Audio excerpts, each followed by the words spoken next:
and thank you for having me. Yeah, this is, I'm probably an outlier in this context, as you'll see. I'm managing director of GData Advanced Analytics, and I'm, in contrast to, I think, the most of you, I'm an ops person historically. So I prefer PCAPs to disassembly, so I'm also more a network guy, and I also prefer cryptographic protocols to PCAPs and skateboards to longboards. And so I had a PhD in IT security, and today I do mostly business development and infrastructure security consulting and incident response.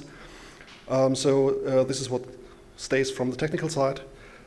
I'll give a short overview on GData Advanced Analytics. We are a full subsidiary of GData Software, so we're the service arm, I'd say, product independent security provider. I'll not go into detail. This is what we do. We do malware analysis, incident response, security consulting, pen testing. Pen testing is something that's probably a topic for some of you. Also, if you use web application firewalls, just put them into the scope of the pen test. It's always a good idea. We do trainings, and a lot of what we do is custom development. So what the abstract says, we're a full-time security consultancy, and actually one of our main services in time that we actually bill to our customers is integrating state-of-the-art code that does security-related things into customers' legacy environments. And we also use containers, and some of our customers use containers. So this is some of our learnings, some of this where the traditional paradigms of how you do security operations and how you do monitoring sometimes collide with the more modern, I'd say, world of how we build infrastructure today. So first of all, dynamic infrastructures versus security monitoring. So when you're doing security monitoring of networks, your atomic unit typically is one machine. And one machine is typically identified by one IP address or more than one IP address, but it's a finite set. The first thing you might notice when you start using, say, Docker, then everything is nutted. If you use Docker to abstract your applications from machines, and your new mini machines are just high ports on one IP. Thank you, DNAT. And we can fix that, of course. We can assign bridges, and we can assign IPs or IP spaces to a given type of service and application. And that's also a very good idea, because we probably should in that context, because the dynamic part of the infrastructure is the interesting one. We just had serverless as a topic, which is very interesting from security monitoring perspective here. So we fire up a microservice on demand, and it may very well happen that the time we need to consume the logs and to detect something of interest in the monitoring is well beyond the lifetime of the instant that's produced an anomaly.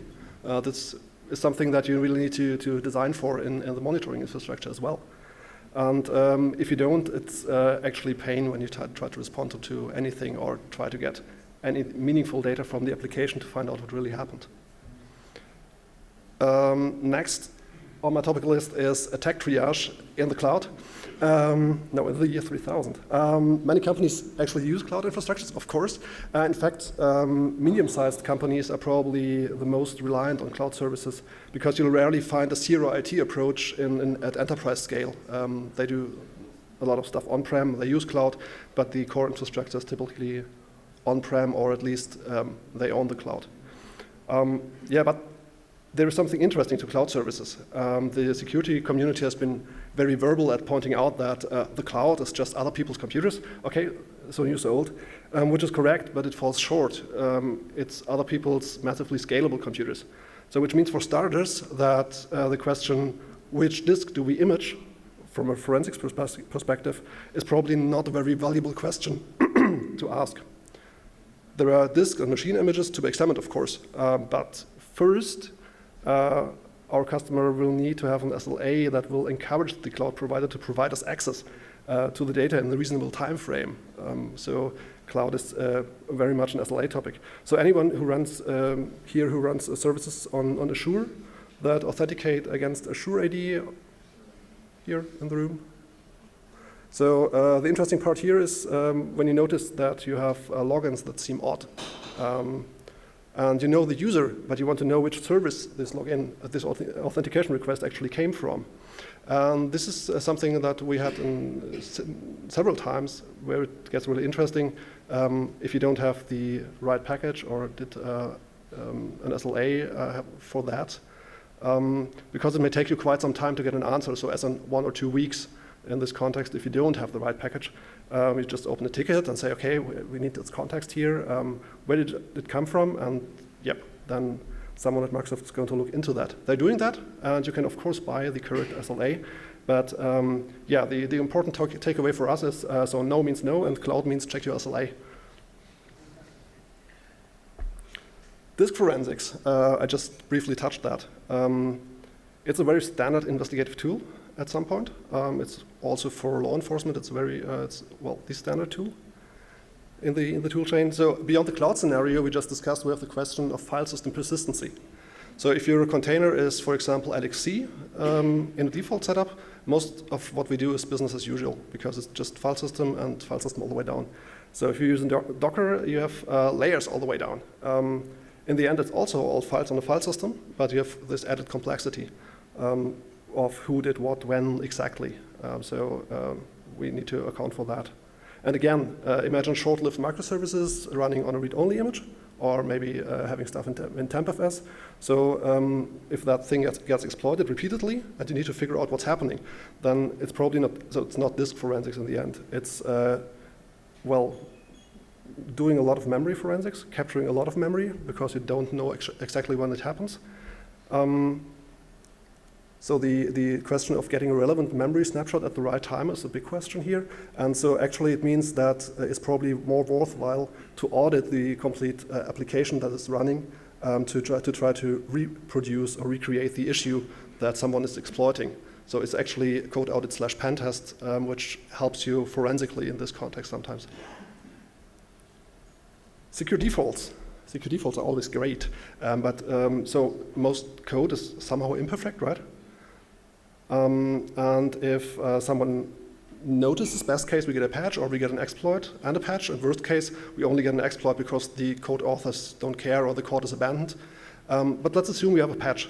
Then we still have a lack of update mechanisms for container infrastructures. It's entirely possible, of course, to do that.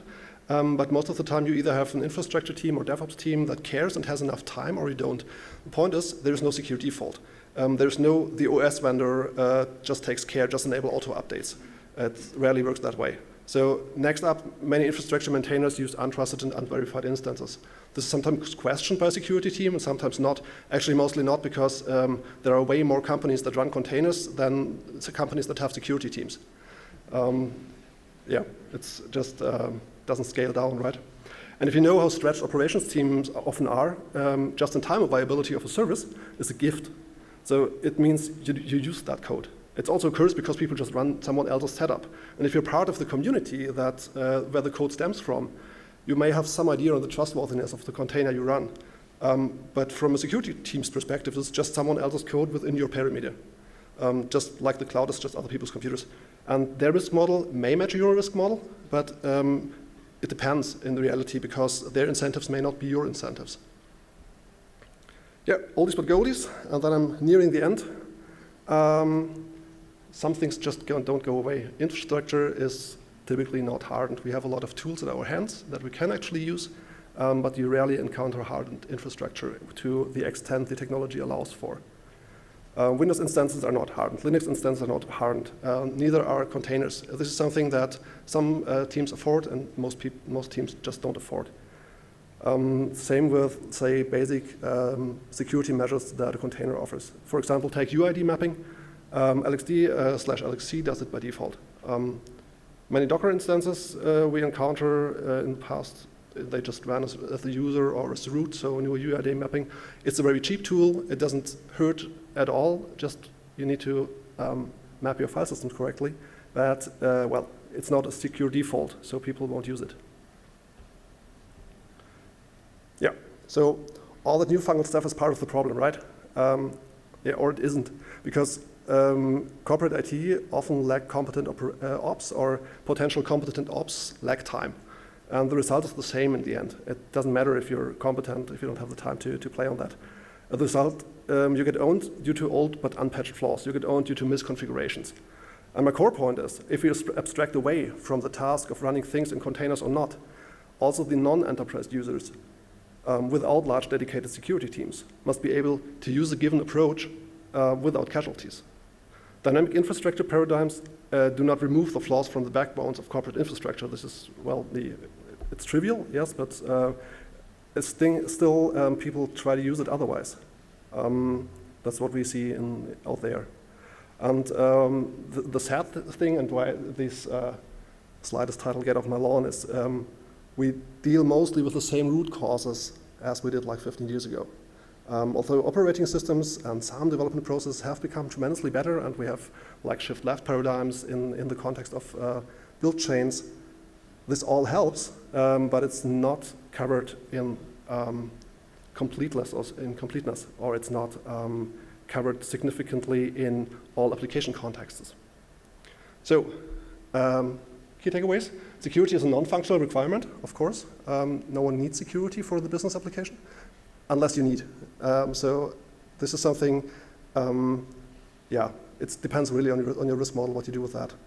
So include security monitoring post-breach needs into your requirement engineering process for your infrastructure and your code. This is, in our experience, a very good idea. And design and build for secure defaults. That's it for me. I think I almost made it in time. Thanks. Questions?